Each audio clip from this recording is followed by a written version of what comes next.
அவன் தான் ஃபர்ஸ்ட் கால் பண்ணான். வாய்ஸை கேட்டோடனே கட் பண்ணி பிளாக் பண்ணிட்டேன்.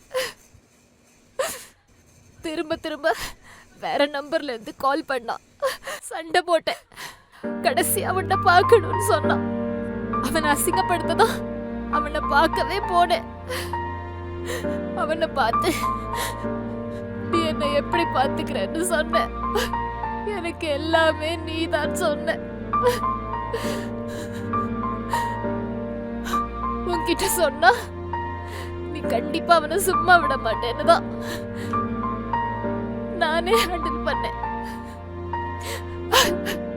தயவு செஞ்சு உன்னை விட்டு போன்னு மட்டும் சொல்லாத பாரி, ப்ளீஸ்.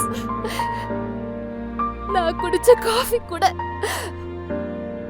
அவன் பில் பே பண்ண கூடாதுன்னு தான் உன் கிரெடிட் கார்டை யூஸ் பண்ண.